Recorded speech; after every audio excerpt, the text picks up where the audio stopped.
Hi friends, welcome back to my channel. ಹೇಗಿದ್ದೀರಾ ಎಲ್ಲರೂ ಚೆನ್ನಾಗಿದ್ದೀರಾ ಅಂತ ಅಂದ್ಕೊಳ್ತೀನಿ.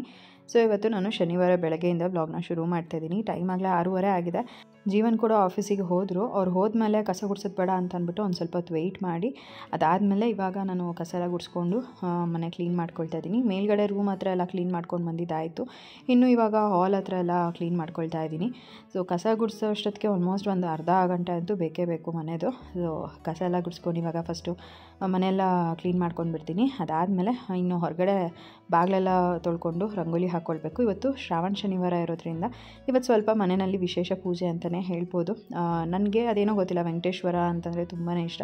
ನಾನು ತುಂಬ ವ್ಲಾಗಲ್ಲಿ ಕೂಡ ಹೇಳಿದ್ದೀನಿ, ನನಗೆ ವೆಂಕಟೇಶ್ವರ ಅಂದರೆ ತುಂಬ ಇಷ್ಟ ಅಂತ ಅಂದ್ಬಿಟ್ಟು. ಸೊ ಇವತ್ತು ಮನೆಯಲ್ಲಿ ಏನಾದರೂ ಸ್ವೀಟ್ ಮಾಡೋಣ ಅಂತ ಕೂಡ ಅಂದ್ಕೊಂಡೆ. ಹಾಗೆಯೇ ಇನ್ನು ನೆಕ್ಸ್ಟ್ ವಾರ ಬಂದರೆ ನಮ್ಮ ಮನೆಯಲ್ಲಿ ಒಂದು ಫಂಕ್ಷನ್ ಕೂಡ ಇದೆ. ಇನ್ನು ಮುಂದಿನ ವಾರ ಎಷ್ಟೊಂದು ಕೆಲಸ ಇರುತ್ತೆ, ಅದನ್ನೆಲ್ಲ ಮಾಡ್ಕೊಳಕ್ಕಾಗುತ್ತೋ ಇಲ್ವೋ. ಮೊದಲನೇ ಶ್ರಾವಣ ಶನಿವಾರ ಚೆನ್ನಾಗಿ ಮಾಡೋಣ ಅಂತ ಅಂದ್ಬಿಟ್ಟು ಎಲ್ಲನೂ ಕೂಡ ಬೇಗನೆ ಕ್ಲೀನ್ ಮಾಡಿಕೊಂಡು ಮನೇನ ಪೂಜೆಗೆಲ್ಲ ರೆಡಿ ಮಾಡ್ಕೊಳ್ತಾ ಇದ್ದೀನಿ. ಇನ್ನೂ ಇವಾಗ ಮನೆಯೊಳಗೆ ಕಸ ಗುಡಿಸ್ಕೊಂಡಿದ್ದೆಲ್ಲ ಆದಮೇಲೆ ಇನ್ನು ಹೊರಗಡೆ ಬಾಗಿಲೆಲ್ಲ ಒರೆಸ್ಕೋಬೇಕಾಗಿತ್ತು. ಹಾಗೆಯೇ ಮೆಟ್ಲು ಎಲ್ಲನೂ ಕೂಡ ಒರೆಸ್ಕೊಳ್ಳೋ ಅಷ್ಟೊತ್ತಿಗೆ ಅದು ಒಂದು 20 ನಿಮಿಷ ಆಯಿತು. ನನಗೂ ಕೂಡ ಇವಾಗ ಒಂದೇ ಸಮ ಮಾಡಬೇಕು ಅಂತಂದರೆ ಆಗಲ್ಲ, ಆವಾಗವಾಗ ರೆಸ್ಟ್ ತೊಗೊಂಡು ಆರಾಮಾಗಿ ಮಾಡ್ಕೊಳ್ತೀನಿ. ಇನ್ನಿವಾಗ ಹೊಸಲೆಲ್ಲ ಒರೆಸ್ಕೊಂಡು ಅರ್ಶಿನ ಕುಂಕುಮ ಎಲ್ಲ ಇಟ್ಟು ರಂಗೋಲಿ ಬಿಡ್ತಾಯಿದ್ದೀನಿ. ನನಗೆ ನಮ್ಮ ಮನೆ ಬಾಗಿಲಲ್ಲಿ ರಂಗೋಲಿ ಬಿಡೋದಂದರೆ ತುಂಬಾ ಇಷ್ಟ. ಎಷ್ಟು ಚೆನ್ನಾಗಿ ಕಾಣಿಸ್ತಾ ಇರುತ್ತೆ ನೋಡೋದಕ್ಕೂ ಕೂಡ. ಅದರಲ್ಲೂ ಕೂಡ ಬ್ಲ್ಯಾಕ್ ಗ್ರಾನೈಟ್ ಮೇಲೆ ರಂಗೋಲಿ ಹಾಕಿದಾಗ ತುಂಬ ಹೈಲೈಟಾಗಿ ಕಾಣಿಸ್ತಾ ಇರುತ್ತೆ. ಇವತ್ತು ಕೂಡ ಅಷ್ಟೇ ಒಂದು ಸ್ವಲ್ಪ ಚೆನ್ನಾಗಿ ರಂಗೋಲಿ ಹಾಕೋಣ ದೊಡ್ಡದಾಗಿ ಅಂತ ಅಂದ್ಬಿಟ್ಟು ಯೋಚನೆ ಮಾಡ್ತಾಯಿದ್ದೆ. ಬಟ್ ನಾನು ಏನು ಗೊತ್ತಾ, ಫಸ್ಟೇ ಪ್ಲ್ಯಾನ್ ಮಾಡಿಬಿಟ್ಟು ಇದೇ ಥರ ಹಾಕಬೇಕು ಅಂತ ಅಂದರೆ ಅದೇನೋ ಚೆನ್ನಾಗೇ ಬರೋಲ್ಲ. ಸುಮ್ಮನೆ ರ್ಯಾಂಡಮಾಗಿ ಹಾಕ್ಕೊಂಡು ಹೋಗ್ತಾ ಇರ್ತೀನಿ, ಆವಾಗ ಅದು ರಂಗೋಲಿ ಚೆನ್ನಾಗಿ ಬರುತ್ತೆ. ಸೊ ಇವಾಗ ನೋಡ್ಬೋದು, ಒಂದು ಸಿಂಪಲ್ಲಾಗಿ ಒಂದು ಬಾರ್ಡರ್ನ ಬಿಡಿಸಿದ್ದೀನಿ ಈ ರೀತಿಯಾಗಿ. ಹಾಗೆಯೇ ಒಂದು ರಂಗೋಲಿನ ಹಾಕ್ಕೊಳ್ತಾ ಇದ್ದೀನಿ. ನನಗೆ ಚುಕ್ಕಿ ರಂಗೋಲಿ ಎಲ್ಲ ಹಾಕೋದಕ್ಕಿಂತ ಈ ರೀತಿಯಾಗಿ ರಂಗೋಲಿ ಹಾಕೋದಕ್ಕೆ ತುಂಬ ಇಷ್ಟ ಆಗುತ್ತೆ. ಏನೋ ಮನೆ ಬಾಗಿಲು ಮುಂದೆ ಫುಲ್ಲು ರಂಗೋಲಿ ಇದೆ ಅಂತ ಅನ್ನಿಸ್ತಾ ಇರುತ್ತೆ. ಹಾಗಾಗಿ ನಾನು ಇದೇ ಥರನೇ ಜಾಸ್ತಿ ರಂಗೋಲಿನ ಹಾಕೋದು. ಸೊ ಇದು ಬೇಗನೆ ಆಗೋಯಿತು. ಇನ್ನು ಅಪ್ಪನೂ ಕೂಡ ಎದ್ಬಿಟ್ಟು ಬಂದ. ಇನ್ನು ಅವನಿಗೂ ಕೂಡ ಹಾಲು ಬಿಸಿ ಮಾಡಿ ಇಟ್ಟಿದ್ದೆ. ಸೊ ಹಾಲನ್ನ ಕುಡಿದ್ಬಿಟ್ಟು ಕುತ್ಕೊಂಡು ಟಿ ವಿ ನೋಡ್ತಾ ಇದ್ದಾನೆ. ಇನ್ನು ಇವಾಗ ನಾನು ಕೂಡ ರಂಗೋಲಿ ಎಲ್ಲ ಬಿಟ್ಬಿಟ್ಟು ಇನ್ನು ತುಳಸಿ ಮುಂದೆನೂ ಕೂಡ ರಂಗೋಲಿ ಬಿಡಬೇಕು. ಸೊ ಎಲ್ಲನೂ ಕೂಡ ಕಂಪ್ಲೀಟ್ ಆಗೋ ಅಷ್ಟೊತ್ತಿಗೆ ಆಲ್ಮೋಸ್ಟ್ ಒಂದು 15 ನಿಮಿಷ ಆಗುತ್ತೆ. ಇಷ್ಟೆಲ್ಲ ಕೆಲಸ ಮಾಡ್ಕೊಳ್ಳೋ ಅಷ್ಟೊತ್ತಿಗೆ ಒಂದು 7:30 ಅಂತೂ ಟೈಮ್ ಆಗೋಗ್ಬಿಡುತ್ತೆ. ಇವತ್ತು ಅಪ್ಪುಗೆ ಏನು ತಿಂಡಿ ಮಾಡೋದು ಅಂತ ಕೇಳಿದೆ. ಸೊ ಅವನು ಸ್ಯಾಂಡ್ವಿಚ್ ಬೇಕು ಅಂತ ಅಂದ್ಬಿಟ್ಟು ಕೇಳ್ತಿದ್ದ. ಹಿಂದಿನ ದಿನ ಅವ್ರ ಪಪ್ಪನ ಹತ್ರ ಬೇರೆ ಬ್ರೆಡ್ ತೊಗೊಸ್ಕೊಂಡಿದ್ದ. ಸೊ ಹಾಗಾಗಿ ಅವನಿಗೆ ಅದೇ ಗುಂಗು ಸ್ಯಾಂಡ್ವಿಚ್ ಮಾಡಿಕೊಡ್ತಾರೆ ಮಮ್ಮಿ ಇವತ್ತು ಅಂತ. ಯಾಕಂದರೆ ಇವತ್ತು ಹೇಗಿದ್ದರೂ ಸ್ಯಾಟರ್ಡೆ ಅವ್ನು ಬೇಗನೆ ಬಂದುಬಿಡ್ತಾನೆ. ಇನ್ನು ನಾನೇನಂದರೆ ಈ ಸ್ಯಾಟರ್ಡೆ ಟೈಮಲ್ಲಿ ಲಂಚ್ ಬಾಕ್ಸ್ ಏನೂ ಇರೋದಿಲ್ಲ ಅಲ್ವಾ. ಸೊ ಈ ಥರ ಏನಾದರೂ ಅವ್ನು ಕೇಳಿದ್ದನ್ನು ಮಾಡ್ಕೊಂಡು ಕೊಡ್ಬೋದು ಅಂತ ಅಂದ್ಬಿಟ್ಟು ಮಾಡಿಕೊಡ್ತೀನಿ. ಇನ್ನು ಯಾವಾಗಲೂ ಕೂಡ ಈ ಥರ ಸ್ಯಾಂಡ್ವಿಚ್ ಆಗಿರ್ಬೋದು ಅದನ್ನೆಲ್ಲ ನಾವು ಮನೆಯಲ್ಲಿ ಮಾಡಲ್ಲ. ಸೊ ಅಪರೂಪಕ್ಕೆ ಮಾಡಿದಾಗ ಅವ್ನು ತುಂಬ ಇಷ್ಟಪಟ್ಟು ತಿಂತಾನೆ. ಸೊ ಹಾಗಾಗಿ ಸ್ಯಾಂಡ್ವಿಚ್ ಇರೋದ್ರಿಂದ ಇವತ್ತು ಬೇಗನೆ ಮನೆ ಕೆಲಸನ ಮಾಡ್ಕೊಂಡು ಬಿಡ್ತಾಯಿದ್ದೀನಿ. ಬೇರೆ ತಿಂಡಿ ಕೆಲಸ ಎಲ್ಲ ಅಂತಂದರೆ ಸ್ವಲ್ಪ ಲೇಟ್ ಆಗುತ್ತೆ. ಹಾಗಾಗಿ ಈ ಥರ ಏನಾದರೂ ಸಣ್ಣ ಪುಟ್ಟ ತಿಂಡಿ ಕೆಲಸ ಅಂತ ಅಂದರೆ ಆರಾಮಾಗೇ ಬೇಗ ಮಾಡ್ಕೊಂಡು ಬಿಡ್ಬೋದು. ಇನ್ನು ಹಾಲು ಕೂಡ ಕುಡಿದ್ಬಿಟ್ಟು ಅವನು ಕೂಡ ಗ್ಲಾಸ್ನ ಎತ್ತಿ ಒಳಗಡೆ ಎಲ್ಲ ಇಡ್ತಾನೆ ಸಿಂಕಲ್ಲಿ. ಇನ್ನು ಪಾತ್ರೆಗಳು ಕೂಡ ಇದ್ದಾವೆ, ಪಾತ್ರೆಗಳು ಕೂಡ ವಾಶ್ ಮಾಡ್ಕೊಬೇಕು. ಸೊ ಅದೊಂದು ಕೆಲಸ ಆದರೆ ಇನ್ನೆಲ್ಲ ಕೆಲಸನೂ ಮನೆಯಲ್ಲಿ ಕಂಪ್ಲೀಟ್ ಆಯಿತು. ಇನ್ನು ಹೊರಗಡೆ ಬಾಗಿಲಿಗೆ ರಂಗೋಲಿ ಎಲ್ಲ ಹಾಕ್ಬಿಟ್ಟು ಬಂದಿದ್ದಾಯಿತು. ಇನ್ನು ಕಸ ಗುಡಿಸಿದ್ದೆಲ್ಲ ಕೂಡ ಆಗಿತ್ತಲ್ವ, ನೆಲ ಒರೆಸ್ಕೊಂಬಿಡೋಣ ಅಂತ ಅಂದ್ಬಿಟ್ಟು ನೆಲ ಒರೆಸ್ಕೊತಾ ಇದ್ದೀನಿ. ಇನ್ನು ಅಪ್ಪುಗೆ 8 ಗಂಟೆ ತನಕನೂ ನನಗೆ ಆರಾಮಾಗಿ ಟೈಮ್ ಇರುತ್ತೆ. 8 ಗಂಟೆ ಮೇಲೇ ನಾನು ಅವನ್ನ ರೆಡಿ ಮಾಡೋದಕ್ಕೆ ಅಂತ ಹೋಗೋದು. ಅವನಿಗೆ ತಿನ್ಸೋದಕ್ಕೆ ಸ್ವಲ್ಪ ಲೇಟ್ ಆಗುತ್ತೆ. ಬಟ್ ಈ ಥರ ಸ್ಯಾಂಡ್ವಿಚ್ ಆ ಥರದ್ದೆಲ್ಲ ಮಾಡಿಕೊಟ್ಟಾಗ ಅವನೇ ಇಷ್ಟಪಟ್ಟು ತಿಂತಾನೆ. ಇನ್ನು ನಾನು ನೆಲ ಎಲ್ಲ ಒರೆಸ್ಕೊಂಡಿದ್ದಾದಮೇಲೆ ಏನು ಮ್ಯಾಟ್ ಹಾಕಬೇಕು, ಕಾರ್ಪೆಟ್ ಹಾಕಬೇಕು ಎಲ್ಲನೂ ಕೂಡ ಹಾಕಿದ್ದಾಯಿತು. ಇನ್ನು ಈಗ ಅಡುಗೆ ಮನೆಗೆ ಹೋಗ್ಬಿಟ್ಟು ನನ್ನ ಮಗನಿಗೆ ಸ್ಯಾಂಡ್ವಿಚ್ ಅಂತ ಮಾಡ್ತಾಯಿದ್ದೀನಿ. ಸೊ ರೆಸಿಪಿ ಏನು ಶೂಟ್ ಮಾಡ್ತಾಯಿಲ್ಲ, ಬಿಕಾಸ್ ಆಲ್ಮೋಸ್ಟ್ ಎಲ್ಲರಿಗೂ ಕೂಡ ಸ್ಯಾಂಡ್ವಿಚ್ ಮಾಡೋದು ಗೊತ್ತಿರುತ್ತೆ. ಸೊ ಹಾಗಾಗಿ ಸಿಂಪಲ್ಲಾಗಿ ಅಪ್ಪುಗೆ ಅಂತ ಸ್ಯಾಂಡ್ವಿಚ್ ಮಾಡ್ತಾಯಿದ್ದೀನಿ. ಅವನು ಜಾಸ್ತಿ ತರಕಾರಿ ಆ ಥರದ್ದೆಲ್ಲ ತಿನ್ನಲ್ವಲ್ಲ. ಸೊ ಈ ರೀತಿ ಏನಾದರೂ ಮಾಡಿಕೊಟ್ಟಾಗ ತುಂಬ ಇಷ್ಟಪಟ್ಟು ತಿಂತಾನೆ. ಸೊ ಸಿಂಪಲ್ಲಾಗಿ ನಾನು ಈ ರೀತಿಯಾಗಿ ಅವನಿಗೆ ಸ್ಯಾಂಡ್ವಿಚ್ನ ಮಾಡಿಕೊಡ್ತಾಯಿದ್ದೀನಿ. ಇನ್ನು ಅವನು ಕೂಡ ಕುತ್ಕೊಂಡು ಹೋಮ್ವರ್ಕ್ ಏನೋ ಇತ್ತು ಅಂದ್ಬಿಟ್ಟು ಅದನ್ನು ನೋಡಿಕೊಂಡು ಮಾಡ್ತಾಯಿದ್ದ. ಇನ್ನು ನಂದು ಕೂಡ ತಿಂಡಿ ಕೆಲಸ ಎಲ್ಲ ಆಗಿತ್ತಲ್ವ, ಅವನಿಗೂ ಕೂಡ ಫ್ರೆಶ್ ಅಪ್ ಆಗಿಬಿಟ್ಟು ಬರೋದಕ್ಕೆ ಹೇಳಿದ್ದೆ. ಇವಾಗ ಅವನೇ ಬ್ರಷ್ ಎಲ್ಲ ಮಾಡಿಕೊಂಡು ಫೇಸ್ ವಾಶ್ ಮಾಡಿಕೊಂಡು ಬರ್ತಾನೆ. ಸೊ ನಾನೇನಂತ ಅಂದರೆ ಇಫ್ ಇನ್ ಕೇಸ್ ಅವನಿಗೆ ಆಗಲಿಲ್ಲ ಅಂತ ಅಂದರೆ ಮಾತ್ರ ನಾನು ಅವಾಗ ಮಾಡಿಸ್ತೀನಿ, ಬ್ರಷ್ ಮಾಡಿಸೋದು ಫೇಸ್ ವಾಶ್ ಮಾಡಿಸೋದು ಎಲ್ಲನೂ. ಇನ್ನು ಸ್ನಾನ ಏನು ಇವತ್ತು ಮಾಡಿಸೋದಕ್ಕೆ ಹೋಗಲಿಲ್ಲ, ಯಾಕಂದರೆ ಇನ್ನು ಸಂಜೆ ಹಾಗೆ ದೇವಸ್ಥಾನಕ್ಕೆ ಹೋಗಬೇಕು. ಇನ್ನು ಮತ್ತೆ ಸಂಜೆ ಅವನಿಗೆ ಸ್ನಾನ ಮಾಡಿಸ್ಬೇಕಾಗತ್ತೆ. ಹೇಗಿದ್ದರೂ ಇವಾಗ ಚಳಿಗಾಲ ಇರೋದ್ರಿಂದ ಬೆಳಗ್ಗೆ ಮಕ್ಕಳಿಗೆ ತಣ್ಣೀರು ಸ್ನಾನನೂ ಮಾಡ್ಸೋಕ್ಕಾಗಲ್ಲ. ಸೋಲಾರಲ್ಲಿ ಕೂಡ ಬಿಸಿ ನೀರು ಬರ್ತಾ ಇರಲ್ಲ. ಇನ್ನು ಗೀಸರ್ ಆನ್ ಮಾಡಿ ಅವನಿಗೆ ಸ್ನಾನ ಮಾಡಿಸ್ಬೇಕಂದ್ರೆ ಸ್ವಲ್ಪ ಲೇಟೇ ಆಗುತ್ತೆ ಅಂತ ಅಂದ್ಬಿಟ್ಟು ಮಧ್ಯಾಹ್ನ ಬಂದಾಗ ಅವನಿಗೆ ಸ್ನಾನ ಮಾಡಿಸೋಣ ಸ್ಕೂಲಿಂದ ಅಂತ ಅಂದ್ಕೊಂಡೆ. ಅದಕ್ಕೆ ಅವನಿಗೆ ಬ್ರಷ್ ಮಾಡಿಕೊಂಡು ಫೇಸ್ ವಾಶ್ ಮಾಡ್ಕೊಂಡು ಬಾ ಅಂತ ಹೇಳಿದೆ. ಸೊ ಬಂದು ಇವಾಗ ಕುತ್ಕೊಂಡಿದ್ದ ಟಿ ವಿ ನೋಡಿಕೊಂಡು. ಅವನಿಗೆ ಸ್ಯಾಂಡ್ವಿಚ್ ಏನು ಮಾಡಿದೆ ಅದನ್ನು ಹಾಕ್ಕೊಟ್ಟೆ. ಅದಾದಮೇಲೆ ಯೂನಿಫಾರ್ಮ್ ಎಲ್ಲ ಹಾಕ್ಬಿಟ್ಟು ಅವನ್ನ ರೆಡಿ ಕೂಡ ಮಾಡಿದೆ. ಈಗ ಟೈಮ್ ಕೂಡ ಆಯ್ತಲ್ವ, ಅವನ್ನ ಸ್ಕೂಲಿಗೆ ಕರ್ಕೊಂಡು ಹೋಗ್ಬಿಟ್ಟು ಬಿಟ್ಬಿಟ್ಟು ಬರ್ತೀನಿ. ಅಪ್ಪುದಂತೂ ನನಗೇನು ಬೆಳಗ್ಗೆ ಅಷ್ಟಾಗಿ ಕಷ್ಟ ಅಂತ ಇರಲ್ಲ. ಅವನಿಗೆ ಇವಾಗ ಏನಂದರೆ ಸ್ವಲ್ಪ ದೊಡ್ಡವನಾಗಿದ್ದಾನಲ್ವ, ಅವನಿಗೆ ಹೇಳ್ಕೊಡ್ತೀನಿ ಈ ಥರ ಮಾಡಬೇಕು ಅಪ್ಪು ಅಂತ. ಪಾಪ ಅದ್ರ ಪ್ರಕಾರನೇ ಮಾಡುತ್ತೆ. ಅದು ಜಾಸ್ತಿ ಏನು ಮನೆ ಗಲೀಜು ಮಾಡೋದು ಆ ಥರನೂ ಕೂಡ ಏನೂ ಮಾಡಲ್ಲ. ಅಚ್ಚುಕಟ್ಟಾಗಿ ನಾನು ಹೇಳಿದ ಕೇಳ್ಕೊಂಡಿರ್ತಾನೆ. ಇನ್ನು ಅಪ್ಪುನ ಸ್ಕೂಲಿಗೆ ಬಿಟ್ಬಿಟ್ಟು ಬರೋವಾಗ ಹಾಗೆ ಮಾರ್ಕೆಟ್ಗೆ ಹೋಗಿದ್ದೆ. ಪೂಜಾ ಐಟಮ್ಸ್ ಎಲ್ಲ ಬೇಕಾಗಿತ್ತು ಅಂದ್ಬಿಟ್ಟು ಹಾಗೆ ತೊಗೊಂಡು ಬಂದೆ. ಹೂವು ಆಗಿರ್ಬೋದು, ಬಾಳೆಹಣ್ಣು, ತೆಂಗಿನಕಾಯಿ, ಇದನ್ನೆಲ್ಲನೂ. ಇನ್ನು ನಾನು ಕೂಡ ಒಂದು ಸ್ವಲ್ಪ ಕೆಲಸ ಇತ್ತಲ್ಲ ಅಡುಗೆ ಮನೆಯಲ್ಲಿ, ಅದನ್ನೆಲ್ಲ ಕೂಡ ಮಾಡ್ಕೊಳ್ತಾ ಇದ್ದೀನಿ. ಒಂದು ಸ್ವಲ್ಪ ಪಾತ್ರೆಗಳು ಜಾಸ್ತಿನೇ ಇದ್ವು. ಅದನ್ನೆಲ್ಲ ಹೀಗೆ ನನ್ನ ಫ್ರೆಂಡ್ ಹತ್ರ ಮಾತಾಡಿಕೊಂಡು ಪಾತ್ರೆ ಎಲ್ಲ ತೊಳ್ಕೊಂಡು ಕ್ಲೀನ್ ಮಾಡಿಕೊಂಡೆ.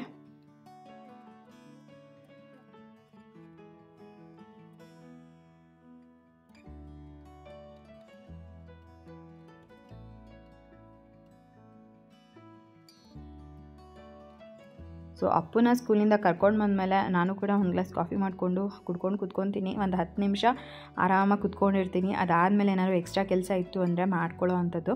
ಸೊ ಇವತ್ತು ಒಂದು ಪಾತ್ರೆ ಕೆಲಸ ಅಷ್ಟೇ ಬಾಕಿ ಉಳಿಸಿದ್ದೆ. ಇನ್ನು ಮನೆ ಕಸ ಗುಡಿಸಿದ್ದು ಒರೆಸಿದ್ದು ಎಲ್ಲನೂ ಆಗಿತ್ತು. ಇನ್ನು ಪಾತ್ರೆ ಎಲ್ಲ ಏನಿತ್ತು ಅದನ್ನೆಲ್ಲ ತೊಳ್ಕೊಂಡ್ಬಿಟ್ಟು ಅಡುಗೆ ಮನೆ ಕ್ಲೀನ್ ಮಾಡ್ಕೊಂಡ್ಬಿಟ್ಟೆ ಅಂತ ಅಂದರೆ ಕಂಪ್ಲೀಟ್ ಮನೆ ಕ್ಲೀನ್ ಆಗಿರುತ್ತೆ. ಆಮೇಲೆ ನಾನು ಕೂಡ ಹೋಗಿ ಸ್ನಾನ ಮಾಡಿಕೊಂಡು ಪೂಜೆಗೆಲ್ಲ ರೆಡಿ ಮಾಡ್ಕೊಳ್ಬೋದು. ಸೊ ನಾನು ಪೂಜೆಗೆಲ್ಲ ರೆಡಿ ಮಾಡಿಕೊಂಡು ಬೇಗನೆ ಮಾಡೋಣ ಅಂತ ಅಂದ್ಕೊಂಡೆ. ಅದಾದಮೇಲೆ ನಮ್ಮ ಹಿಂದೆಗಡೆ ಮನೆಯವರು ಪ್ಲಾಸ್ಟ್ರಿಂಗ್ ಮಾಡ್ತಾಯಿದ್ದಾರೆ. ಸೊ ಅಲ್ಲಿ ಒಂದು ಸ್ವಲ್ಪ ಏನೋ ಹಿಂಗೆ ಪ್ರಾಬ್ಲಮ್ ಆಯಿತು. ಏನಂತ ಅಂದರೆ ಮೇಸ್ತ್ರಿ ಬಂದುಬಿಟ್ಟು ನಮ್ಮ ಕಿಟಕಿ ಸಜ್ಜೆ ಇದೆಯಲ್ಲ, ಸೊ ಹಿಂದೆಗಡೆ ಏನು ಕಿಟಕಿಗಳು ಬರುತ್ತೆ ಅದೆಲ್ಲ ಸಿಮೆಂಟ್ಗಳಾಗಿತ್ತು. ಸೊ ಓನರ್ ಹತ್ರ ಮಾತಾಡಿಬಿಟ್ಟು ಅದನ್ನೆಲ್ಲ ಅವರು ಕೂಡ ಕ್ಲೀನ್ ಮಾಡಿಸಿದ್ರು. ಸೊ ಅದನ್ನು ನೋಡಿಕೊಂಡು ನಾನು ಕೆಳಗಡೆ ಬಂದು ಸ್ನಾನ ಮಾಡಿಕೊಂಡು ರೆಡಿ ಆಗೋ ಅಷ್ಟೊತ್ತಿಗೆ ಟೈಮ್ ಆಗೋಯಿತು. ಅಲ್ಲೇ ಆಲ್ಮೋಸ್ಟ್ 1 ಅವರ್ ಸುಮ್ಮನೆ ವೇಸ್ಟ್ ಆಗೋಯಿತು ನನಗೆ. ಸೊ ಪಾಪ ಓನರೆಲ್ಲ ಕ್ಲೀನ್ ಮಾಡಿಸ್ಕೊಂಡು ಕೊಟ್ಟರು. ಏನೋ ಟೆನ್ಷನ್ ಮಾಡ್ಕೊಬಿಡಿ, ಮಾಡಿಸ್ಕೊಡ್ತೀವಿ ಅಂತ ಅಂದ್ಬಿಟ್ಟು. ಬಟ್ ಏನಂದರೆ ಆ ಮೇಸ್ತ್ರಿ ಎಲ್ಲ ಪ್ಲಾಸ್ಟ್ರಿಂಗ್ ಮಾಡೋ ಟೈಮಲ್ಲೇ ಹೇಳಿದರು, ತಲೆ ಕೆಡಿಸ್ಕೋಬೇಡಿ, ನಾನು ಸಾರು ಎಲ್ಲ ತೆಗಿವಾಗ ಅದೇನಿದೆ ಎಲ್ಲ ಕ್ಲೀನ್ ಮಾಡಿಕೊಡ್ತೀನಿ ಅಂತ ಅಂದ್ಬಿಟ್ಟು.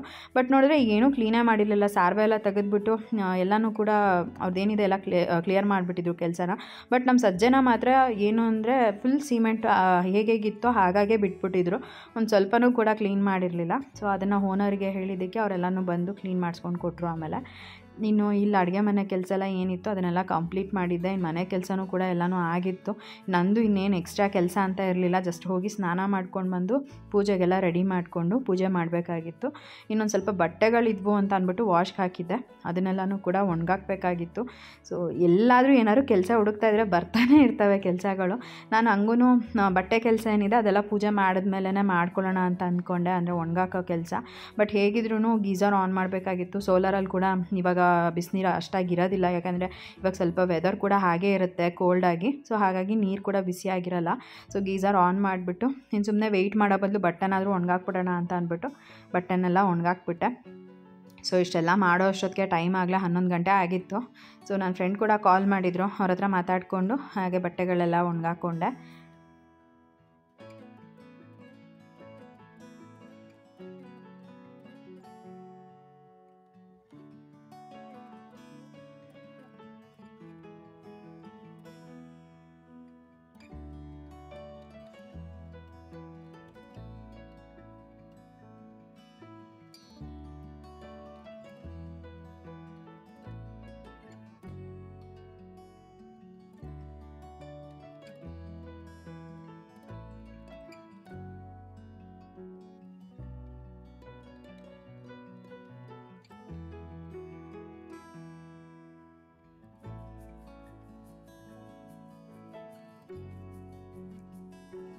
ಸೊ ಇವತ್ತು ಬೆಳಗ್ಗೆ ಮಾರ್ಕೆಟಿಂದ ಒಂದಷ್ಟು ಹೂವುಗಳನ್ನ ತೊಗೊಂಡು ಬಂದೆ.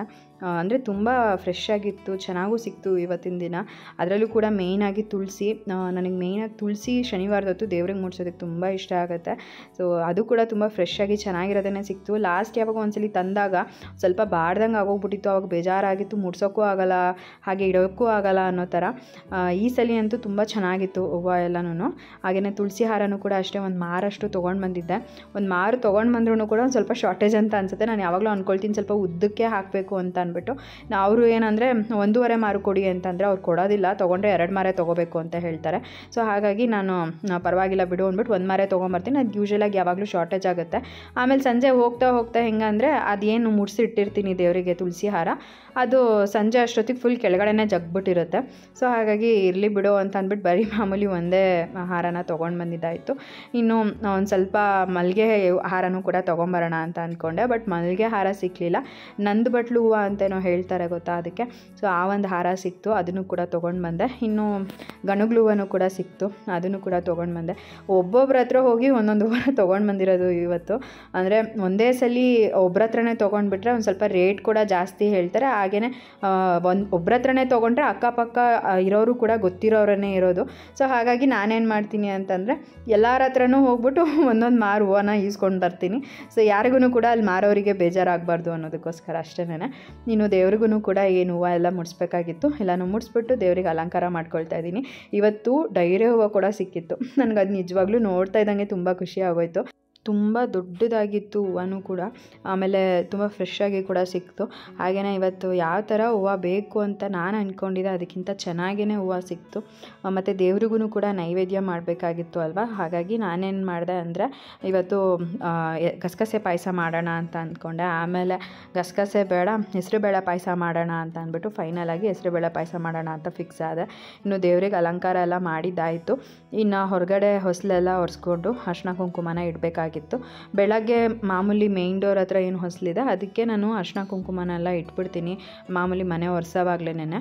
ಬಟ್ ಇಲ್ಲಿ ದೇವ್ರ ಮನೆಗೆ ಮಾತ್ರ ನಾನು ಪೂಜೆ ಮಾಡೋ ಟೈಮಲ್ಲಿ ಕಂಪ್ಲೀಟಾಗಿ ಅದೇನು ವಾಸ್ಕಲೆಲ್ಲ ಒರೆಸ್ಕೊಂಡು ಅರ್ಶಿನ ಕುಂಕುಮ ಇಡಬೇಕು, ಸಿಂಪಲಾಗಿ ರಂಗೋಲಿ ಹಾಕಬೇಕು, ಅದನ್ನೆಲ್ಲ ಪೂಜೆ ಮಾಡೋ ಟೈಮಲ್ಲೇ ಹಾಕ್ಕೊಳ್ತೀನಿ.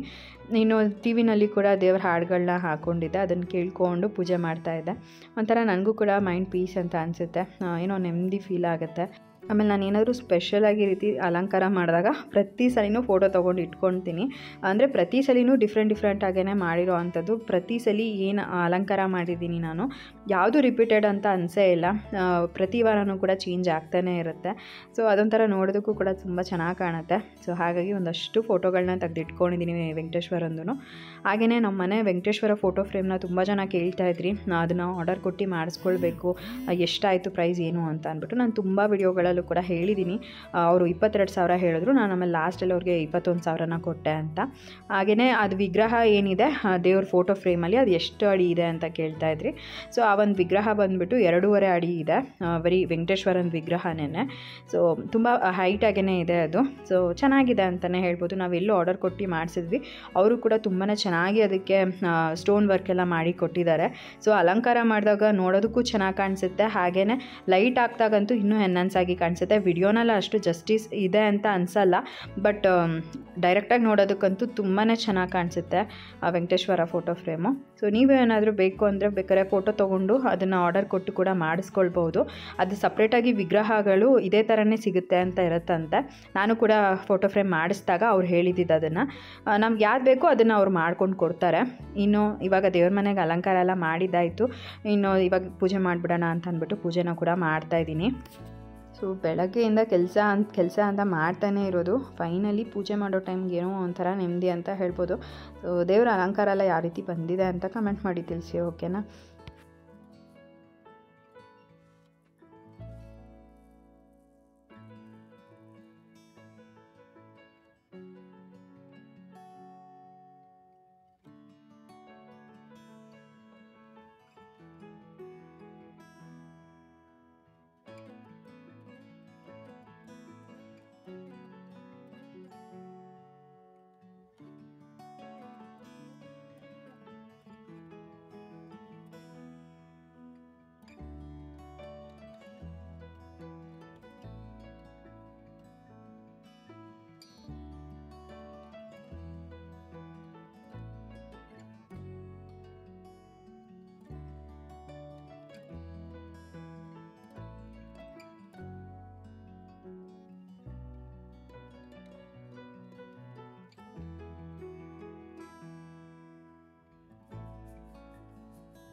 ಸೊ ಪೂಜೆ ಎಲ್ಲ ಆಯಿತು. ಪೂಜೆ ಎಲ್ಲ ಮುಗಿಸೋ ಅಷ್ಟೊತ್ತಿಗೆ 11:45 ಇನ್ನು ಅಡುಗೆ ಕೂಡ ಮಾಡಬೇಕಾಗಿತ್ತು. ಬೆಳಗ್ಗೆ ನಾನೇನು ತಿಂಡಿನೇ ತಿಂದಿರಲಿಲ್ಲ.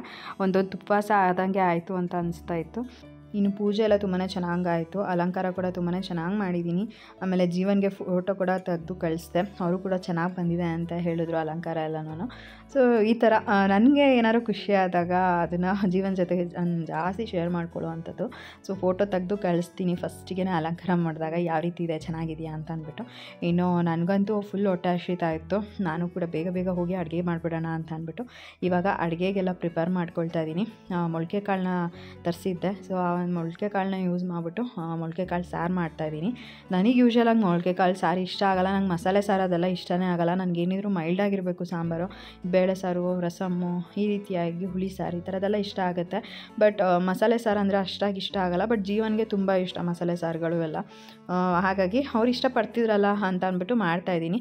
ಇನ್ನೇನು 1 ಅವರಲ್ಲೆಲ್ಲ ಅವರು ಬಂದುಬಿಡ್ತಾರೆ. ಇನ್ನು ನನಗೂ ಊಟ ಮಾಡೋದಕ್ಕೆ ತುಂಬ ಹೊಟ್ಟೆ ಹಸಿತಾಯಿತ್ತು ಅಂತ ಅಂದ್ಬಿಟ್ಟು ಸ್ವಲ್ಪ ಬೇಗನೆ ಮಾಡ್ತಾಯಿದ್ದೀನಿ. ಇನ್ನು ಅಪ್ಪು ಜಾಮೂನ್ ಕೂಡ ಬೇಕು ಅಂತ ಹೇಳ್ತಿದ್ದ. ಅವನು ಬೆಳಗ್ಗೆನೇ ಹೇಳ್ಬಿಟ್ಟು ಹೋಗಿದ್ದ, ಜಾಮೂನ್ ಬೇಕು ನನಗೆ, ಜಾಮೂನ್ ಕೊಡಿ ಅಂತ. ಬಟ್ ನಾನು ಫ್ರಿಜ್ಜಲ್ಲಿ ಇಟ್ಟಿದ್ದೆ, ಬೇಡ ಮಧ್ಯಾಹ್ನ ಬರ್ತೀಯಲ್ಲ ಅವಾಗ ಕೊಡ್ತೀನಿ ಬಿಡು ಅಂತ ಅಂದ್ಬಿಟ್ಟು ಕಳಿಸಿದ್ದೆ. ಅದಕ್ಕಾಗಿ ಅವ್ನು ನೆನ್ಪು ಮಾಡಿಕೊಂಡು ಫ್ರಿಜ್ಜಿಂದ ತೆಗ್ದುಬಿಟ್ಟು ಹೊರಗಡೆ ಇಟ್ಟಿದ್ದೆ. ಅದು ಒಂದು ಸ್ವಲ್ಪ ಕೂಲ್ ಆಗಿತ್ತು. ಇನ್ನು ಅಪ್ಪು ಕೇಳ್ದ ಅಲ್ವಾ ಅಂತ ಅಂದ್ಬಿಟ್ಟು ಜಾಮೂನ್ ಹಾಕ್ಕೊಂಡು ಕೊಟ್ಟೆ. ಅವನು ಟಿ ವಿ ನೋಡಿಕೊಂಡು ತಿಂತಾನೆ. ಇನ್ನು ನಾನು ಬೇಗ ಬೇಗ ಅಡುಗೆ ಕೆಲಸಗಳನ್ನೆಲ್ಲ ಮಾಡ್ಕೊಳ್ತಾ ಇದ್ದೀನಿ. ಸೊ ನಾನು ಯಾವ ರೀತಿ ಮೊಳಕೆ ಕಾಳು ಸಾರು ಮಾಡ್ತೀನಿ ಅಂತ ಅಂದ್ಬಿಟ್ಟು ರೆಸಿಪಿನ ಕೂಡ ನಿಮ್ಮ ಜೊತೆ ಶೇರ್ ಮಾಡ್ಕೊಳ್ತೀನಿ. ಸೊ ತುಂಬಾ ಚೆನ್ನಾಗಿರುತ್ತೆ. ಒಂದು ಮಿಕ್ಸಿ ಜಾರಿಗೆ ನಾನು ಒಂದು ಸ್ವಲ್ಪ ಈರುಳ್ಳಿನ ಹಾಕ್ಕೊಳ್ತಾ ಇದ್ದೀನಿ. ಇಲ್ಲಿ ನಾನು 1 ಈರುಳ್ಳಿನ ತೊಗೊಂಡಿದ್ದೀನಿ. ಆಮೇಲೆ 1.5 ಗೆಡ್ಡೆಯಷ್ಟು ಬೆಳ್ಳುಳ್ಳಿನ ತೊಗೊಂಡಿದ್ದೀನಿ. ಅದಕ್ಕೆ ನಾನು 1 ಇಂಚಷ್ಟು ಶುಂಠಿನ ಕಟ್ ಮಾಡಿ ಹಾಕ್ಕೊಂಡಿದ್ದೀನಿ. ಸ್ವಲ್ಪ ಕೊತ್ತಂಬರಿ ಸೊಪ್ಪು, ಆಮೇಲೆ ಒಂದು 3 ಟೊಮೆಟೊನ ತೊಗೊಂಡಿದ್ದೀನಿ ನಾನಿಲ್ಲಿ. ಸೊ ಇಲ್ಲಿ ಚಿಕ್ಕ ಚಿಕ್ಕ ಟೊಮೆಟೊನ ನಾನು ತೊಗೊಂಡಿರೋದು, ಹಾಗಾಗಿ 3ನ ತೊಗೊಂಡಿದ್ದೀನಿ. ಸ್ವಲ್ಪ ದೊಡ್ಡ ಟೊಮೆಟೊ ಇದ್ದಿದ್ರೆ ನಾನೊಂದು 2 ಟೊಮೆಟೊನ ತೊಗೋತಾ ಇದ್ದೆ. ಆಮೇಲೆ ಚಕ್ಕೆನ ಹಾಕ್ಕೊಂಡಿದ್ದೀನಿ, ಲವಂಗ 2 ಹಾಕ್ಕೊಂಡೆ. ಇನ್ನು ತೆಂಗಿನಕಾಯಿನ ಕೂಡ ಹಾಕ್ಕೊಂಡಿದ್ದೀನಿ. ಇದಕ್ಕೊಂದು ಸ್ವಲ್ಪ ಕಡಲೆನ ಕೂಡ ಹಾಕ್ಕೊಳ್ತೀನಿ, ಒಂದು ಸ್ವಲ್ಪ ಸಾಂಬಾರು ಗಟ್ಟಿ ಬರಲಿ ಅಂತ ಅಂದ್ಬಿಟ್ಟು. ಯಾಕಂದರೆ ನಾಳೆ ಸಂಡೇ ಆಗಿರೋದ್ರಿಂದ ಚಪಾತಿ ಏನಾದರೂ ಮಾಡ್ಬೋದು, ಬೆಳಗ್ಗೆ ಟಿಫನಿಗೆ ಆಗುತ್ತೆ ಅಂತ ಅಂದ್ಬಿಟ್ಟು ಒಂದು ಸ್ವಲ್ಪ ಗಟ್ಟಿಯಾಗೇ ಸಾಂಬಾರನ್ನ ಮಾಡೋಣ ಅಂತ ಅಷ್ಟೇ. ಇನ್ನು 1.5 ಸ್ಪೂನಷ್ಟು ನಾನಿಲ್ಲಿ ಅಚ್ಕಾರದ ಪುಡಿನ ಹಾಕ್ಕೊಂಡಿದ್ದೀನಿ. ಇನ್ನು 1 ಸ್ಪೂನಷ್ಟು ನಾನು ಧನಿಯಾ ಪುಡಿನ ಹಾಕ್ಕೊಂಡಿದ್ದೀನಿ. ಸೊ ಇಷ್ಟನ್ನು ನಾನು ಗ್ರೈಂಡ್ ಮಾಡ್ಕೊಳ್ತೀನಿ. ಇದನ್ನು ಚೆನ್ನಾಗಿ ನುಣ್ಣಗೆ ಗ್ರೈಂಡ್ ಮಾಡ್ಕೊಂಡಿದ್ದಾದಮೇಲೆ ನಾನು ಇವಾಗ ಒಂದು ಕುಕ್ಕರ್ನ ತೊಗೊಂಡು, ಕುಕ್ಕರ್ ಬಿಸಿ ಆದಮೇಲೆ ಒಂದು ಸ್ವಲ್ಪ ಎಣ್ಣೆನ ಹಾಕ್ಕೊಂಡಿದ್ದೀನಿ. ಎಣ್ಣೆ ಬಿಸಿ ಆದಮೇಲೆ ನಾನಿಲ್ಲಿ ಸಾಸಿವೆನ ಹಾಕ್ಕೊಂಡಿದ್ದೀನಿ. ಸಾಸಿವೆ ಚಿಟಪಟ ಅಂತ ಅಂದಮೇಲೆ ಕಟ್ ಮಾಡಿ ಇಟ್ಕೊಂಡಿರೋ ಒಂದು ಈರುಳ್ಳಿನ ಹಾಕ್ಕೊಂಡಿದ್ದೀನಿ. ಸೊ ಚಿಕ್ಕ ಈರುಳ್ಳಿನ ನಾನು ಕಟ್ ಮಾಡಿ ಇಟ್ಕೊಂಡಿರೋ ಅಂಥದ್ದು. ಈರುಳ್ಳಿನ ಫ್ರೈ ಮಾಡೋವಾಗಲೇ ನಾನು ಕರಿಬೇವಿನ ಸೊಪ್ಪನ್ನ ಕೂಡ ಹಾಕ್ಕೊಂಡಿದ್ದೀನಿ. ಸೊ ಇಷ್ಟನ್ನು ಹಾಕ್ಕೊಂಡು ನಾನು ಚೆನ್ನಾಗಿ ಇದನ್ನು ಹಸಿ ವಾಸನೆ ಹೋಗೋವರೆಗೂ ಈರುಳ್ಳಿನ ಫ್ರೈ ಮಾಡ್ಕೊಳ್ತೀನಿ. ಅದಾದಮೇಲೆ ಕಟ್ ಮಾಡಿ ಇಟ್ಕೊಂಡಿರೋ ಬದನೆಕಾಯಿ ಮತ್ತು ಆಲೂಗಡ್ಡೆನ ಹಾಕಿ ಫಸ್ಟಿಗೆ 1-2 ಸಲ ಚೆನ್ನಾಗಿ ಬಾಡಿಸ್ಕೊಳ್ತೀನಿ. ತುಂಬ ಜಾಸ್ತಿ ಬೆಂದ್ರೂ ಕೂಡ ಚೆನ್ನಾಗಿರಲ್ಲ, ಫುಲ್ ಸಾಂಬಾರಲ್ಲೇ ಎಲ್ಲನೂ ಕಲಸೋಗ್ಬಿಡುತ್ತೆ. ಹಾಗಾಗಿ 1-2 ಸಲ ಸುಮ್ಮನೆ ಹಾಗೆ ಅದನ್ನು ಎಣ್ಣೆನಲ್ಲಿ ಫ್ರೈ ಮಾಡ್ಕೊಳ್ತೀನಿ ಅಷ್ಟೇ. ಅದಾದಮೇಲೆ ಏನು ತೊಳೆದು ಇಟ್ಕೊಂಡಿರ್ತೀನಿ ಕಾಳುಗಳನ್ನ ಇದಕ್ಕೇ ಡೈರೆಕ್ಟಾಗಿ ಹಾಕ್ಕೊಳ್ತೀನಿ. ನಾನಿಲ್ಲಿ 2 ಬಾಕ್ಸಷ್ಟು ಕಾಳುಗಳನ್ನ ತೊಗೊಂಡಿದ್ದೆ. ಇಲ್ಲಿ ಒಂದು 1/4 kg ಕಾಳುಗಳಿದೆ ಅಂತ ಅಂದ್ಕೊಳ್ತೀನಿ, ಎಲ್ಲ ಮಿಕ್ಸ್ ಕಾಳುಗಳು. ಸೊ ಹೆಲ್ತಿಗೂ ಕೂಡ ಒಳ್ಳೆಯದು ಅಲ್ವಾ ಅಂತ ಅಂದ್ಬಿಟ್ಟು ಈ ಥರ ಮಿಕ್ಸ್ ಕಾಳುಗಳನ್ನ ತರಿಸ್ಕೊಂಡ್ಬಿಡ್ತೀನಿ. ಇನ್ನು ಮಸಾಲೆನ ಕೂಡ ನಾನು ಇವಾಗ ಗ್ರೈಂಡ್ ಮಾಡಿ ಇಟ್ಕೊಂಡಿದ್ದೀನಲ್ಲ, ಅದನ್ನು ಕೂಡ ಇವಾಗ ಹಾಕ್ಕೊಳ್ತಾ ಇದ್ದೀನಿ. ಇಲ್ಲಿ ಕಾಳನ್ನ ಹಾಕಿದಾದಮೇಲೆ ನಾನು ಒಂದ್ಸಲಿ ಚೆನ್ನಾಗಿ ಎಣ್ಣೆಯಲ್ಲಿ ಬಾಡಿಸ್ಕೊಂಡೆ. ಅದಾದಮೇಲೆ ರುಬ್ಬಿಟ್ಕೊಂಡಿರೋ ಮಸಾಲೆನ ಕೂಡ ಆ್ಯಡ್ ಮಾಡ್ಕೊಳ್ತಾ ಇದ್ದೀನಿ. ಮಸಾಲೆ ಹಾಕಿದಾದಮೇಲೆ ನಾನು ಏನು ಮಸಾಲೆ ರುಬ್ಕೊಂಡಿರ್ತೀನಿ ಅದೇ ಜಾರಿಗೆ ನೀರನ್ನ ಹಾಕ್ಕೊಂಡು ಅದನ್ನು ಕೂಡ ಇದೇ ಕುಕ್ಕರ್ಗೆ ಆ್ಯಡ್ ಮಾಡ್ಕೊಳ್ತೀನಿ. ಆಮೇಲೆ ಎಷ್ಟು ಬೇಕೋ ಅಷ್ಟು ನೀರನ್ನ ನೋಡಿಕೊಂಡು ಅದನ್ನು ಕೂಡ ಸಾಂಬಾರು ಕನ್ಸಿಸ್ಟೆನ್ಸಿ ಬರೋ ತನಕನೂ ಆ್ಯಡ್ ಮಾಡಿಕೊಂಡು ಮಿಕ್ಸ್ ಮಾಡ್ಕೊಳ್ತೀನಿ. ಇನ್ನು ರುಚಿಗೆ ತಕ್ಕಷ್ಟು ಉಪ್ಪನ್ನ ಆ್ಯಡ್ ಮಾಡಿಬಿಟ್ಟು ಕುಕ್ಕರ್ ಲಿಡ್ನ ಕ್ಲೋಸ್ ಮಾಡಿ 1 ವಿಷಲ್ ತೊಗೊಳ್ತೀನಿ. ಜಾಸ್ತಿ ಬೇಡ, ಯಾಕಂದರೆ ತುಂಬ ಜಾಸ್ತಿ ಕಾಳುಗಳು ಬೆಂದೋಗುತ್ತೆ, ಹಾಗಾಗಿ 1 ವಿಷಲ್ನ ತೊಗೊಳ್ತೀನಿ. ಇನ್ನೊಂದು ಕಡೆ ಬಂದುಬಿಟ್ಟು ನಾನು ಇಲ್ಲಿ ಹೆಸರುಬೇಳೆ ಪಾಯಸನ ಮಾಡ್ತಾಯಿದ್ದೀನಿ ದೇವರಿಗೆ ನೈವೇದ್ಯ ಮಾಡೋದಕ್ಕೆ ಅಂತ ಅಂದ್ಬಿಟ್ಟು. ಬೆಳಗ್ಗೆನೇ ಮಾಡಿಬಿಟ್ಟು ನೈವೇದ್ಯ ಮಾಡಬೇಕಾಗಿತ್ತು, ಬಟ್ ನನಗೂ ಕೂಡ ತುಂಬ ಸುಸ್ತಾಗೋಗ್ಬಿಟ್ಟಿತ್ತು. ಹಾಗಾಗಿ ಇವಾಗ ನಾನು ಹೆಸರುಬೇಳೆನೆಲ್ಲ ಬೇಯಿಸ್ಕೊಂಡು ಇಲ್ಲಿ ಒಂದು ಜಾರ್ಗೆ ನಾನು ಒಂದು ಸ್ವಲ್ಪ ತೆಂಗಿನಕಾಯಿ ಗಸಗಸೆನ ಒಂದು ಸ್ವಲ್ಪ ಹುರಿದ್ಕೊಂಡು ಅದನ್ನು ಕೂಡ ಹಾಕ್ಕೊಂಡಿದ್ದೀನಿ. ಆಮೇಲೆ 1-2 ಏಲಕ್ಕಿನ ತೊಗೊಂಡು ಚೆನ್ನಾಗಿ ಗ್ರೈಂಡ್ ಮಾಡಿಬಿಟ್ಟು ಅದನ್ನು ಈ ರೀತಿ ಪೇಸ್ಟ್ ಥರ ಪ್ರಿಪೇರ್ ಮಾಡ್ಕೊಂಡಿದ್ದೀನಿ. ಅದನ್ನು ನಾನು ಏನು ಬೇಯಿಸಿಟ್ಕೊಂಡಿದ್ದೆ ಹೆಸರು ಬೆಳೆಗೆ ಮಿಕ್ಸ್ ಮಾಡಿಬಿಟ್ಟು ಎಷ್ಟು ಬೇಕೋ ಅಷ್ಟು ಬೆಲ್ಲನ ಹಾಕ್ಕೊಂಡು ರುಚಿಗೆ ತಕ್ಕಷ್ಟು ಆಮೇಲೆ ಚೆನ್ನಾಗಿ ಅದನ್ನು ಕುದಿಸ್ಕೊಂಡಿದ್ದೀನಿ. ಸೊ ಇಷ್ಟೇ ನಾನು ಸಿಂಪಲಾಗಿ ಹೆಸರುಬೇಳೆ ಪಾಯಸನ ಮಾಡೋದು. ಟೇಸ್ಟ್ ವೈಸ್ ಅಂತೂ ತುಂಬಾ ಚೆನ್ನಾಗಿತ್ತು. ಲಾಸ್ಟಲ್ಲಿ 2 ಏಲಕ್ಕಿನ ಕೂಡ ಕುಟ್ಬಿಟ್ಟು ಹಾಕ್ಕೊಂಡೆ. ಟೇಸ್ಟ್ ವೈಸ್ ತುಂಬಾ ಚೆನ್ನಾಗಿತ್ತು. ಈಗ ದೇವರಿಗೆ ಅದನ್ನು ನೈವೇದ್ಯ ಮಾಡೋದಕ್ಕೆ ಒಂದು ಬೌಲ್ಗೆ ಹಾಕ್ಕೊಂಡಿದ್ದೀನಿ. ಸೊ ಫ್ರೆಂಡ್ಸ್, ಪೂಜೆ ಎಲ್ಲ ಆಯಿತು. ಪೂಜೆ ಎಲ್ಲ ಮಾಡಿ ಅಡುಗೆ ಮಾಡಿಬಿಟ್ಟು ಆಮೇಲೆ ಪಾಯಸ ಮಾಡೋಣ ಇವತ್ತು ಅಂತ ಅಂದ್ಕೊಂಡೆ. ಮೊದಲನೇ ಶ್ರಾವಣ ಶನಿವಾರ ಅಲ್ವಾ ಅಂತ ಅಂದ್ಬಿಟ್ಟು ಹೆಸರುಬೇಳೆ ಪಾಯಸನ ಮಾಡಿ ದೇವರಿಗೆ ಕೂಡ ನೈವೇದ್ಯ ಮಾಡಿದ್ದಾಯಿತು. ಊಟನೂ ಕೂಡ ಆಯಿತು. ತುಂಬಾ ಸುಸ್ತಾಗೋಗ್ಬಿಟ್ಟಿತ್ತು ಇವತ್ತು. ಬೆಳಗ್ಗೆ 6 ಗಂಟೆಯಿಂದ ಕೆಲಸ ಸ್ಟಾರ್ಟ್ ಆಗಿದ್ದು ನಂದು. ಅದು ಹೆಂಗಾಗೋಯ್ತು ಅಂತಂದರೆ ಕೆಲಸ ಸಾಕ್ತಾನೇ ಇಲ್ಲ, ಬೇಗ ಬೇಗ ಮುಗಿತಾನೇ ಇಲ್ಲ ಅನ್ನೋ ಥರ ಆಗೋಯ್ತು. ಆಮೇಲೆ ಮೊದಲೇ ಇಲ್ಲಿ ಮಳೆ ಬೇರೆನಾ, ಒಂದಷ್ಟು ಬಟ್ಟೆಗಳ ರಾಶಿ ಇತ್ತು. ಒಂದಷ್ಟು ಬಟ್ಟೆಗಳನ್ನ ವಾಶ್ಗೆ ಹಾಕಿ ಒಣಗಾಕಿ ಬರೀ ಇದನ್ನೇ ಆಗೋಯ್ತು. ಹೇಗೋ ಮೊದಲನೇ ಶ್ರಾವಣ ಶನಿವಾರ ಒಂದು ಸ್ವಲ್ಪ ಲೇಟಾಗೇ ಆಯಿತು. ನೋಡೋಣ ನೆಕ್ಸ್ಟ್ ವಾರ ಒಂದು ಸ್ವಲ್ಪ ಬೇಗನೆ ಮಾಡ್ತೀನಿ. ಸದ್ಯಕ್ಕೆ ಪೂಜೆ ಅಂತೂ ತುಂಬಾ ಚೆನ್ನಾಗಾಯಿತು ಅಂತ ಒಂದು ಖುಷಿ. ಇನ್ನು ಅಡುಗೆನೂ ಕೂಡ ಆಯಿತು. ಅಡುಗೆ ಬಂದುಬಿಟ್ಟು ನಾನು ಮೊಳಕೆ ಕಾಳು ಸಾಂಬಾರನ್ನ ಮಾಡಿದೆ. ಮೊಳಕೆ ಕಾಳು ಬಂದುಬಿಟ್ಟು ಹೊರಗಡೆಯಿಂದನೇ ತೊಗೊಂಡು ಬಂದಿದ್ದು. ಮನೆಯಲ್ಲಿ ಏನೂ ಮಾಡೋದಕ್ಕಾಗಲಿಲ್ಲ, ಹಾಗಾಗಿ ಹೊರಗಡೆನೇ ತರಿಸ್ಕೊಂಡ್ಬಿಟ್ಟಿದ್ದೆ ಮೊಳಕೆ ಕಾಳು ಸಾರು ಮಾಡೋಣ ಅಂತ ಅಂದ್ಬಿಟ್ಟು. ಇನ್ನು ಹೆಸರುಬೇಳೆ ಪಾಯಸ ಅಂತೂ ತುಂಬಾ ಚೆನ್ನಾಗಾಗಿತ್ತು. ನಾನು ಹೋದ ವಾರ ಅಂದ್ಕೊಂಡೆ ಹೆಸರುಬೇಳೆ ಪಾಯಸ ಮಾಡೋಣ ಅಂತ ಅಂದ್ಬಿಟ್ಟು. ಆಮೇಲೆ ಅನ್ನಿಸ್ತು ಬೇಡ ಬಿಡು, ಮುಂದಿನ ವಾರ ಮಾಡೋಣ, ಹೇಗಿದ್ರು ಶ್ರಾವಣ ಶನಿವಾರ ಇದೆಯಲ್ಲ, ಸೊ ಶ್ರಾವಣ ಶನಿವಾರಕ್ಕೆ ಆಗುತ್ತೆ ಅಂತ ಅಂದ್ಕೊಂಡೆ. ಇವತ್ತು ಮಾಡಿದೆ. ಟೇಸ್ಟ್ ಅಂತೂ ತುಂಬಾ ಚೆನ್ನಾಗಿ ಬಂದಿದೆ. ಇವನ್ ಅದ್ರದ್ದು ಕೂಡ ಇವಾಗ ಆಯಿತು ಫ್ರೆಂಡ್ಸ್. ಹೋಗಿ ಒಂದು ಸ್ವಲ್ಪ ರೆಸ್ಟ್ ಮಾಡ್ತೀನಿ. ಟೈಮ್ ಆಗಲಿ 3 ಗಂಟೆ ಆಗಿದೆ. ಇವಾಗ ಹೋಗಿ ಒಂದು ಸ್ವಲ್ಪ ಮಲ್ಕೊಂಡ್ರೆ ಇನ್ನೊಂದು 5 ಗಂಟೆಗೆ ಹಂಗೆ ಎದ್ದೇಳ್ತೀನಿ. ಬೆಳಗ್ಗೆಯಿಂದ ಕೆಲಸ ಮಾಡ್ತಾನೇ ಇದ್ದೀನಿ. ಒಂದು ಸ್ವಲ್ಪನೂ ಕೂಡ ರೆಸ್ಟ್ ಇಲ್ಲ. ಒಂಥರ ಸಾಕಾಗಿ ಹೋಗ್ಬಿಟ್ಟಿದೆ. ಮತ್ತು ಇವಾಗ ಈ ಸೀರೆ ಹಾಕ್ಕೊಂಡಿದ್ನಲ್ಲ, ಮೊನ್ನೆ ನಾನು ಭೀಮನ ಅಮಾವಾಸ್ಯೆ ದಿನ ಸೀರೆ ಹಾಕ್ಕೊಂಡಿದ್ನಲ್ಲ, ಸೊ ಅದು ಏನೋ ಒಂಥರ ಅನ್ಕಂಫರ್ಟಬಲ್ ಆಗಿತ್ತು. ನಾನು ಯಾವಾಗ ಹೋಗ್ಬಿಟ್ಟು ತೆಗೆದುಬಿಡ್ತೀನಪ್ಪ ಅನ್ನೋ ಥರ ಅನಿಸ್ತಿತ್ತು. ಬಟ್ ಈ ಒಂದು ಸೀರೆ ಏನಿದೆ ಆರಾಮಾಗಿ ತುಂಬ ಕಂಫರ್ಟಬಲ್ ಆಗಿ ಇದೆ. ಮತ್ತು ಈ ಒಂದು ಸೀರೆನಲ್ಲಿ ಪುಟ್ಟದಾಗಿ ಬೇಬಿ ಬಂಪ್ ಕೂಡ ಕಾಣಿಸ್ತಾ ಇದೆ. ಸೊ ಅದೊಂಥರ ಖುಷಿ ಆಯಿತು ನನಗೆ. ಸೊ ಒಂದಷ್ಟು ಫೋಟೋಗಳ ತಗೊಳ್ಳೋಣ ಅಂತ ಅಂದ್ಕೊಂಡೆ. ನೋಡೋಣ ಹೇಗಾಗುತ್ತೆ ಅಂತ ಅಂದ್ಬಿಟ್ಟು ಜೀವನಿಗೆ ಕೂಡ ತೋರಿಸ್ತಾ ಇದೆ. ಬಂದಿದ್ದ ತಕ್ಷಣ ನೋಡಿರಿ ಈ ಸೀರೆನಲ್ಲಿ ಒಂದು ಸ್ವಲ್ಪ ಹೊಟ್ಟೆ ಕಾಣಿಸ್ತಾ ಇದೆ ಅಲ್ವಾ ಅಂತ. ಯೂಶ್ವಲಾಗಿ ನಾನು ಮ್ಯಾಕ್ಸಿ ಡ್ರೆಸ್ ಹಾಕ್ಕೊತೀನಲ್ಲ ಮನೆಯಲ್ಲಿದ್ದಾಗ, ಅಷ್ಟಾಗಿ ಗೊತ್ತಾಗೋದಿಲ್ಲ. ಸೊ ಈ ಥರ ಏನಾದರೂ ಸೀರೆ ಹಾಕ್ಕೊಂಡಾಗ ಒಂಚೂರು ಕಾಣಿಸ್ದಾಗ ಖುಷಿ ಆಗುತ್ತೆ. ಅಂದರೆ ವಾವ್ ಅನ್ನೋ ಥರ ಅನಿಸುತ್ತೆ. ಒಂಥರ ಖುಷಿ ಆಯಿತು ಫ್ರೆಂಡ್ಸ್ ಇವತ್ತು. ಸೀರೆ ಹಾಕ್ಕೊಂಡ್ಮೇಲೆ ನಾನೇ ಏನೋ ಒಂಥರ ಚೆನ್ನಾಗಿ ಕಾಣಿಸ್ತಿದ್ದೀನಲ್ವ ಇವತ್ತು ಅನ್ನೋ ಥರ ಅನಿಸ್ತಾ ಇದೆ. ಮತ್ತು ಕೆಲವರು ಹೇಳ್ತಾರೆ ಅಲ್ಲ, ಹೆಣ್ಮಕ್ಳು ಹುಟ್ಟಿರ್ತಾರೆ ಅಂತ ಅಂದರೆ ಲಕ್ಷಣ ಎಲ್ಲ ಹೋಗ್ಬಿಡುತ್ತೆ, ಗಂಡು ಮಕ್ಕಳು ಆಗುತ್ತೆ ಅಂತ ಅಂದರೆ ಲಕ್ಷಣ ಬರುತ್ತೆ ಅಂತ. ಸೊ ಇದು ಎಷ್ಟು ಮಟ್ಟಿಗೆ ಸರಿನೋ ನನಗೆ ಗೊತ್ತಿಲ್ಲ. ನನಗೆ ಲಾಸ್ಟ್ ಒಬ್ಬರು ಕಮೆಂಟ್ ಮಾಡಿದರು, ನೀವು ತುಂಬ ಚೆನ್ನಾಗಿ ಕಾಣಿಸ್ತಾ ಇದ್ದೀರಾ, ನಿಮ್ಗೆ ಮೋಸ್ಟ್ಲಿ ಹೆಣ್ಮಗು ಆಗುತ್ತೆ ಅಂತ ಅನಿಸುತ್ತೆ ಅಂತ ಅಂದ್ಬಿಟ್ಟು.